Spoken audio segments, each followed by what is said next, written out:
Bud Selig is a dumbass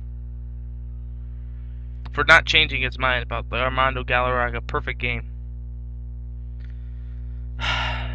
But it's another day. It's a new series. And I love you guys. And welcome to an all-new edition of All Andy Alfred right here on Clayfan 2, 3. I am your host, Andrew Alfred.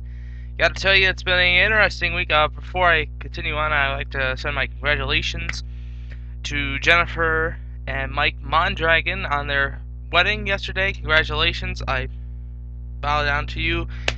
And this show is for you guys. I hope you enjoyed it. It's one of my wedding gifts, I guess.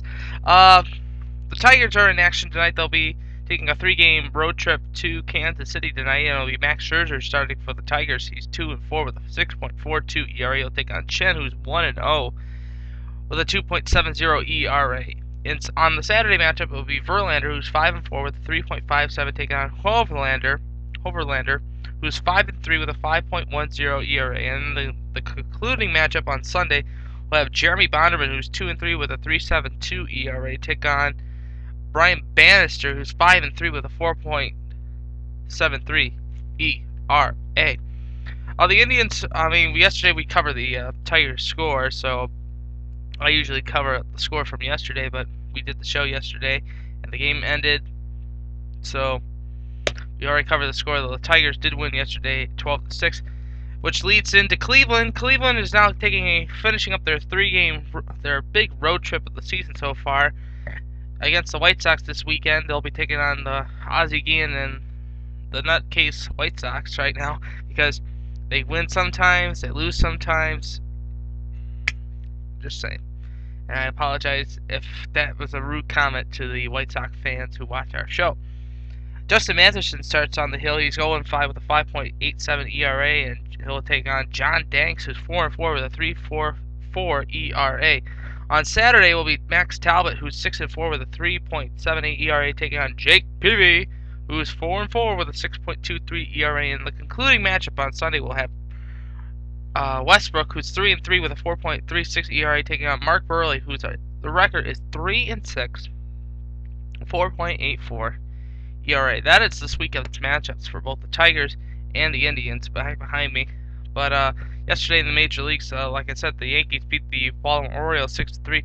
Oakland beating up on Boston 9-8. Washington losing to Houston 6-4.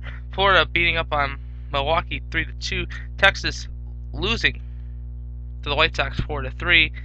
LA winning over Kansas City 5-4, and Seattle 4, Minnesota 1.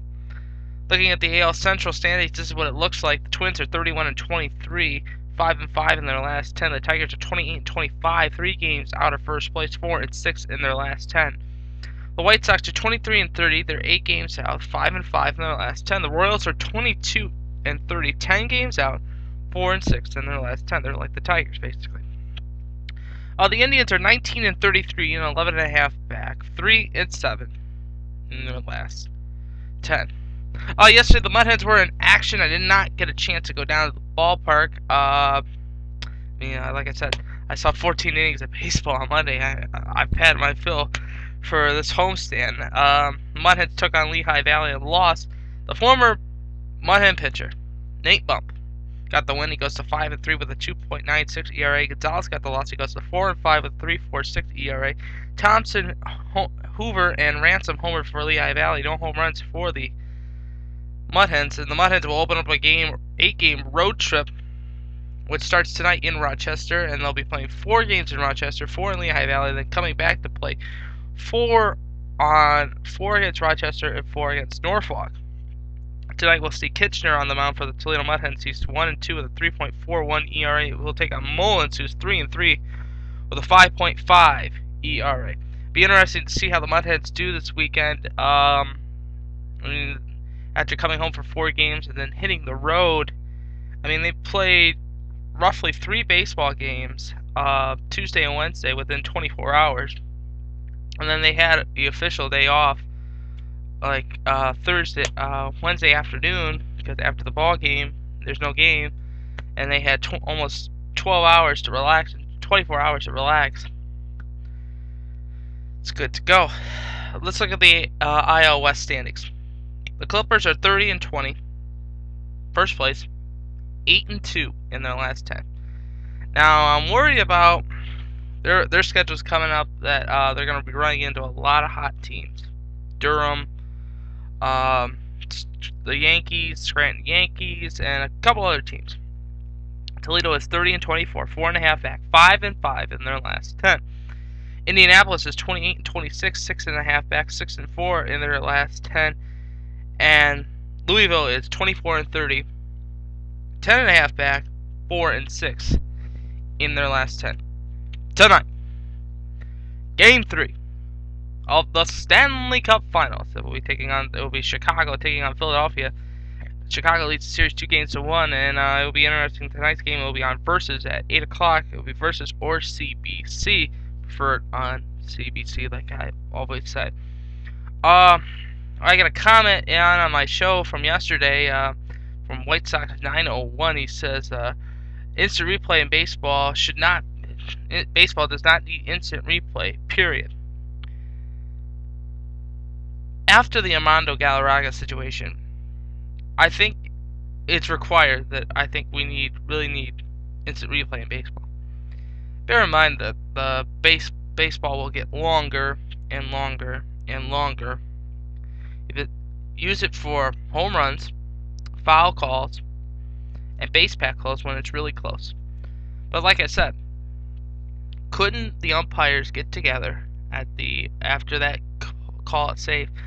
Let's say the home plate umpire, the third base umpire, the second place umpire, all converged to Jim Joyce, and they conferred to one another like if he's safe or out. That could have been a possibility, but did they do that? No, they went on with the play, and they continued. Something fishy is going on there. Something fishy is going on. The walleye schedule should be coming out within the next week, and I'll give you posted on that. And remember, we're taking the show on the road to Sandusky, the Kalahari Resort in Sandusky. It's going to be a fun time. June 9th and the 10th, we'll be doing 2 shows. Hope you can come on out and make it out. It's going to be a great weekend. I hope you have an excellent weekend. And remember, as always, I'm pulling for you. We're all in this together. Especially to the Mud Hens, the Tigers, the Indians, and now the Walleye. Victory is sweet when you have tasted defeat. Have a nice weekend, everybody, and go Tigers!